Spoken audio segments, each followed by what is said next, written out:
Énergie désigne tout ce qui permet d'effectuer un travail, fabriquer de la chaleur, de la lumière ou produire un mouvement.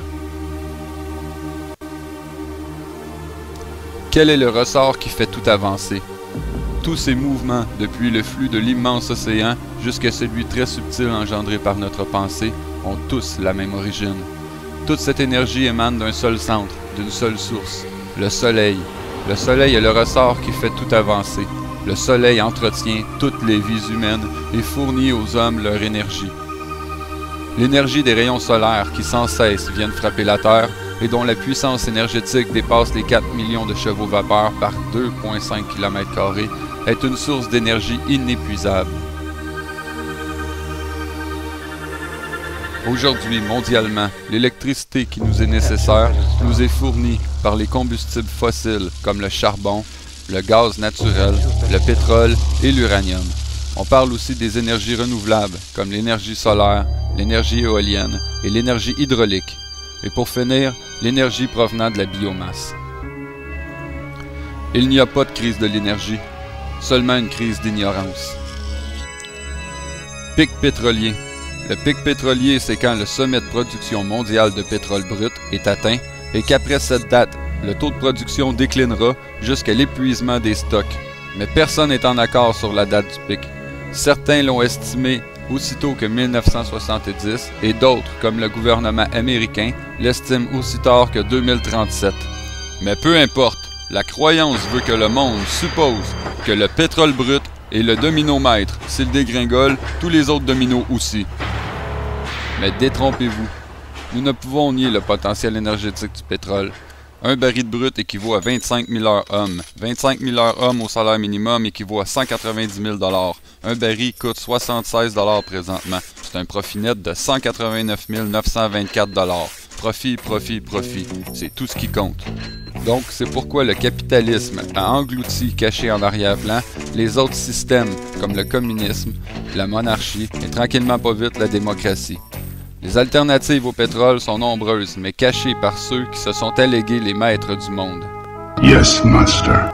Ce sont eux qui parlent de réduction de consommation hypocritement, qui vous disent que le véhicule hybride, c'est hot, que la prochaine grosse affaire, c'est l'éthanol ou encore les moteurs à hydrogène. Mais saviez-vous que le premier véhicule à avoir atteint 100 km/h était une voiture électrique en 1899 en France? La vitesse atteinte par la jamais comptante, nom du véhicule, fut de 105,882 km/h, propulsé par deux moteurs électriques d'une puissance maximum de 50 kW ou 67 chevaux. De 1996 à 1999, General Motors a produit la EV1 à 1117 exemplaires. C'était le premier véhicule électrique en chaîne de montage. Ce programme a été vite retiré et éliminé parce qu'il menaçait l'industrie pétrolière et aussi virtuellement les profits de GM, car sans entretien et sans vente de pièces, le véhicule n'était pas très rentable pour GM. C'est de l'obsolescence programmée.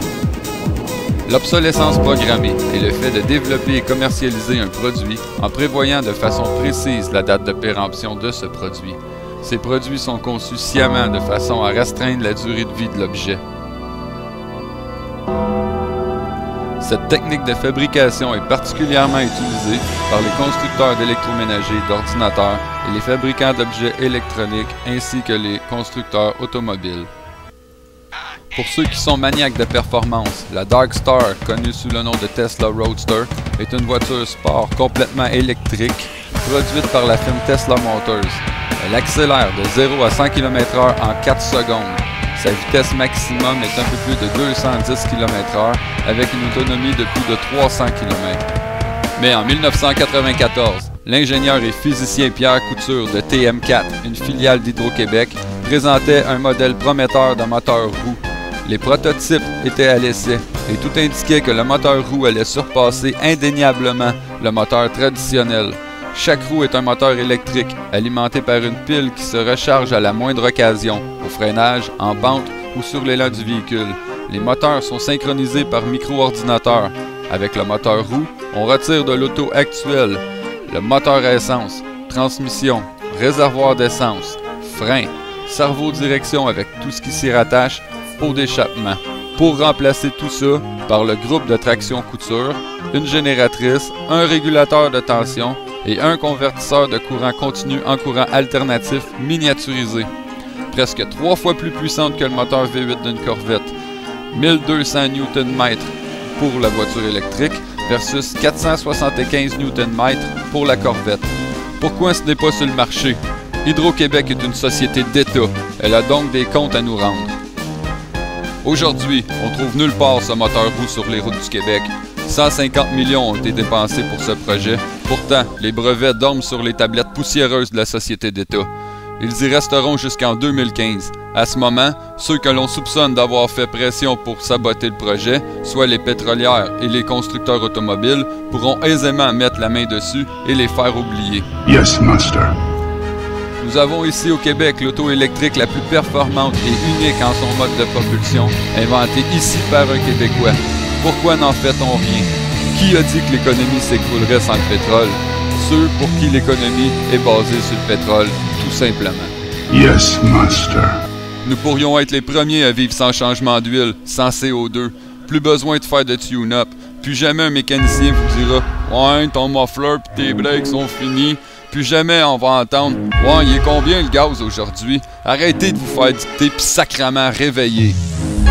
Chaque heure blesse, la dernière tue. C'est l'heure où les vrais hommes s'affirment. C'est l'heure où les grandes gueules s'afferment.